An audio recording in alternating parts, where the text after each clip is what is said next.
Ngayong araw na ito ay pinagdiwang namin ang kaarawan ng aking ama. Dahil pandemya, nagkaroon lang kami ng simpleng komemorasyon sa Ilocos, nagkaroon ng misa, nagkaroon ng wreath laying. Marami na rin ang nagparating ng mga pagbati sa pamamagitan ng social media. Nagpapasalamat kami sa inyo sa patuloy ninyong paggunita sa kanyang alaala at legasiya. If there is one thing that I think clearly sets my father apart, it's that he had a very clear vision for our country. Malinaw na malinaw ang direksyon niya kung saan niya gusto dalhin ang bansa. Lagi niyang iniisip kung ano ba pinakamagandang tutunguan ng ating bansa sa 5 taon, sa 10 taon, sa 30 taon. Saan ba tayo patungo? Yun ang laging kanyang iniisip. He viewed his work as president as one of nation building, of building up our country to make it better. That is the motivation that I think we should return into our political system. Nagsimula sa kanya ang mga pundasyon, yung mga basic na pangangailangan ng tao ay natugunan. Unang-una ay kailangan may makakain ng tao. Dahil dito ay kanyang binuo yung IRI, International Rice Research Institute. Yung research kung ano yung pinakamagandang binhi, paano ang pinakamagandang mga teknolohiya. Pinalawak niya ang irrigation system hanggang sa production, nagbibigay ng production loan. Magpoproseso, gobyerno rin. Meron tayo dati food terminal incorporated. Yan ang bagsakan. At yung mga wholesaler doon pumupunta. At ang presyo ng mga bilihin mas mababa kaysa sa commercial. Dahil ang gobyerno ay dapat hindi pinagkikitaan yung ating mga produkto na dinadala sa taong bayan. Ang dulo nitong proseso na ito ay yung Kadiwa Center. Ito yung parang sari-sari store. Yung una malalaki pero paliit ng paliit hanggang nagkaroon pa nga nung rolling Kadiwa ang tawag. Doon maaring bumili ng mura na pangangailangan na pang-araw-araw ng mga tao. Ganyan ang naging konsepto sa agrikultura noon. Pagtanim hanggang sa naging pagkain, tinutulungan ang magsasaka natin ng ating pamahalaan. Iyon ang ating pwedeng gawing modelo sa darating na panahon pag pinalakas uli natin ang ating agrikultura. Marami nagsasabi na yung panahon ng aking ama ay ang golden age of infrastructure development dahil talaga ito ay naging napakalaking prioridad ng ating pamahalaan. Dahil sa pag-uunawa na ang ekonomiya ay umaasa sa infrastruktura. Dahil kailangan ang ekonomiya ay umaabot sa lahat kahit sa kasuluk-sulukan. Walang maiiwanan. Hindi pwedeng Maynila lamang ang umuunlad.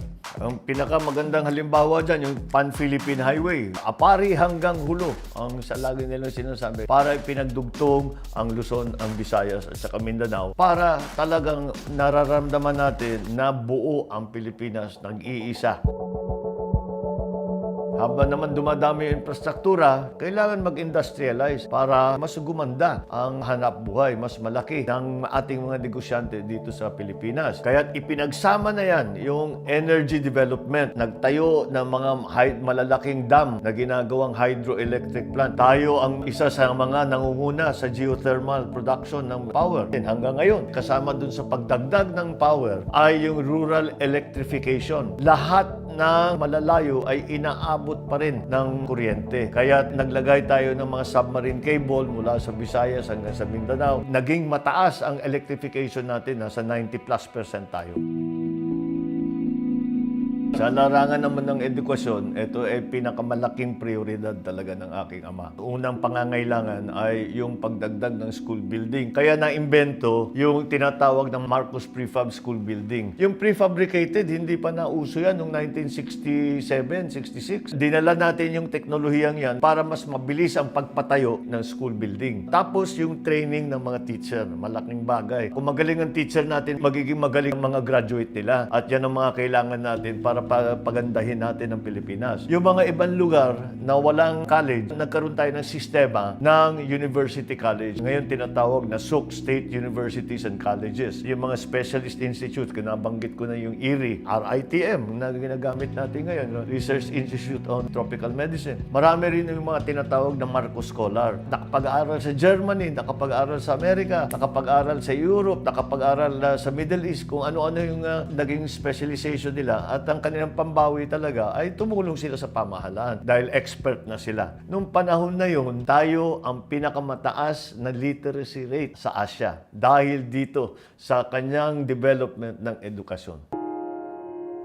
Isa sa pinakamalaking prioridad nung panahon ng aking ama ang healthcare. Kaya't marami siyang itinayo, mga ospital, yung heart center, lung center, children's hospital, kidney center ang tawag noon, para meron tayong specialist hospitals. Ang problema kasi hindi na tayo nakapagpatayo ng malaking ospital mula nung 85. Kaya naramdaman natin kaagad nung nag-COVID, naging mabigat ang dami ng pasyente. Naramdaman kaagad natin ang pagkukulang.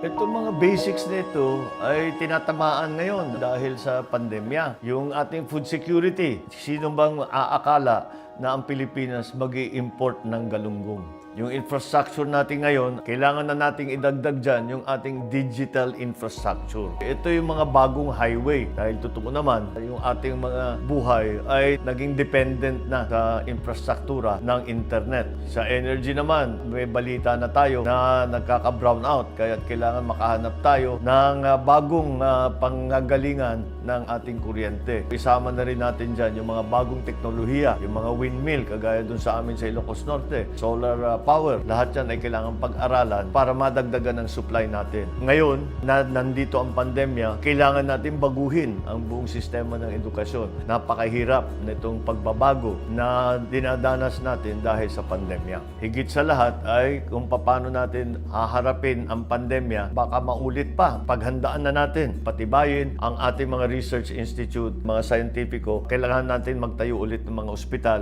Kailangan natin paratingin ang healthcare sa baba. Ito yung mga nakita nating kakulangan na dapat natin patibayin. Isipin natin, back to basics tayo. Balikan natin, patibayin natin ulit ang pundasyon ng ating ekonomiya. Ito ang ating dapat pinaplano para sa sinasabing rebuilding process natin na pagbalik ng ekonomiya pagkatapos ng pandemya.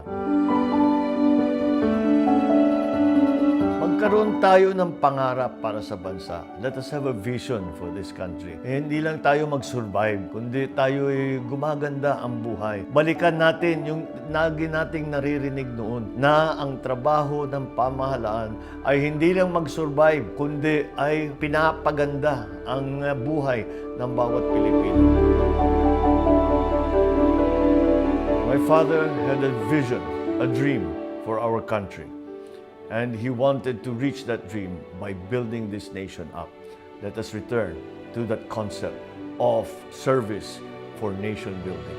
That is an idea that we in government will have to return to if we are going to succeed after this pandemic. Magiging matagumpay naman tayo kapag tayo ay magkakaisa. Sama-sama tayong babangon.